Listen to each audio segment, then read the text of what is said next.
মায়ের জন্মদিন উপলক্ষে এই মুহূর্তে মা গৌরী তারা মন্দিরে যিনি উপস্থিত আছেন তিনি আমাদের পশ্চিম বাংলার রাজনৈতিক প্রেক্ষাপটের একজন অত্যন্ত গণমান্য ব্যক্তিত্ব, একজন শ্রদ্ধেয় ব্যক্তিত্ব, যিনি পশ্চিমবঙ্গ বিজেপির রাজ্য সভাপতি এবং তিনি তার আমলেই বিজেপি ক্ষমতায় এসেছে। অর্থাৎ আপনাকে আগে এই মন্দিরে আমরা দেখেছি, কিন্তু আজকে আপনি আবার এখানে এসেছেন, মায়ের জন্মদিন উপলক্ষে মন্দিরে উপস্থিত হয়েছেন। তো এই যে একটা পরিবর্তন, বা এই আগের বার এসেছিলেন এবং এখন মায়ের কাছে ছেলে আসবে, এটা অত্যন্ত স্বাভাবিক ব্যাপার। এই মন্দির আমার সেকেন্ড হোম। আমি এখানে মহারাজের কাছে যখনই সময় পাই রাস্তা দিয়ে যাওয়ার সময় দেখা করে যাই। উনিও আমাকে স্নেহ করেন, মানে নিজের ভাইয়ের মতো ভালোবাসেন। আমার সঙ্গে ওনার সম্পর্কটা একটু অন্য মাপে। তো সেই হিসাবে আজকের দিন মায়ের জন্মদিন হিসেবে, প্রতিষ্ঠা হিসেবেই আমি এখানে এসেছি। এর সঙ্গে রাজনীতির কোনো সম্পর্ক নেই। যদি আমরা ক্ষমতায় নাও আসতাম তাহলেও আজকের দিনে আমি এই অবস্থায় এখানে আসতাম। আর আজকে নিঃসন্দেহে আনন্দ তো হয়েছেই। শ্যামাপ্রসাদের মাটিতে শ্যামাপ্রসাদের সরকার তৈরি হয়েছে, সে কারণে আজকে এসেছি একটু অন্যরকম, অন্যবার। তবে আমার কাছে এটা আলাদা কোনো মাহাত্ম্য নেই।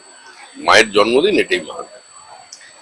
স্যার, আমরা জানি যে আপনি অত্যন্ত ধর্মপ্রাণ একজন মানুষ এবং আজকের দিনে সবাই হওয়ার চেষ্টা করে। হ্যাঁ, এটাই মানে আজকের যুব সম্প্রদায়কে আপনি কি বার্তা দেবেন যে তাদের গড়ে ওঠার পথে ধর্ম কতটা ভূমিকা রাখার প্রয়োজন রয়েছে? বিবেকানন্দ বলে গিয়েছিলেন যে প্রাচীন ধর্ম বলিতেছে যে ঈশ্বরে বিশ্বাস করে না সেই নাস্তিক। আধুনিক ধর্ম বলিতেছে যে নিজেকে বিশ্বাস করে না সেই নাস্তিক। সুতরাং এটা মানুষের আবেগের বিষয়। কে কালী মন্দিরে যাবে, কে যাবে না, তার জন্য ভারতীয় সমাজ অপেক্ষা করে না। যে বেদ মানে সেও হিন্দু, যে মানে না সেও হিন্দু। এটাই ভারতবর্ষ, এটাই ভারতবর্ষের মাটি, এটাই ভারতবর্ষের বহুত্ববাদ, যেটা কারোর উপর জোর করে চাপিয়ে দেওয়া যায় না। যে ভালোবেসে আসবে সে আসবে, যে এই সময় সিনেমা দেখতে যাবে সে সিনেমা দেখতে যাবে।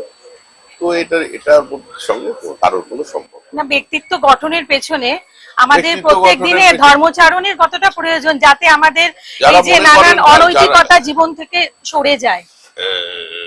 প্রতি বিশ্বাস থাকলে সেখানেও তারাও ফল পেতে পারে। তো সেটাই যদি কোনো বিশেষ মূর্তির সামনে বিশ্বাস থাকলেই যে তার জীবন তৈরি হবে, একে হবে না, এটা আমি ব্যক্তিগতভাবে বিশ্বাস করি। আমি কি করছি, আমার কর্মক্ষেত্রে আমি কি করছি, সেটাই আমার পরিচয় হওয়া উচিত। বেশ, আর একটু মহারাজের সম্বন্ধে, যার যিনি এখানে নিত্য উনি তো আমাকে স্নেহ করেন, ভালোবাসেন। উনি বহু মানুষের ভাগ্য গণনা করেন। আচ্ছা, সবাইকে আশীর্বাদ দেন। আমার সম্পর্কেও কিছু বলে করেছেন, বিভিন্ন সময় আমাকে করেন। আচ্ছা। আর আজকে এখানে মায়ের পুজো নিবেদন করে বা মাকে করে আপনার কেমন লাগছে? মাকেও ভালো লাগছে, আপনাকেও ভালো লাগছে, আপনার ইন্টারভিউ ভালো লাগছে। Thank you.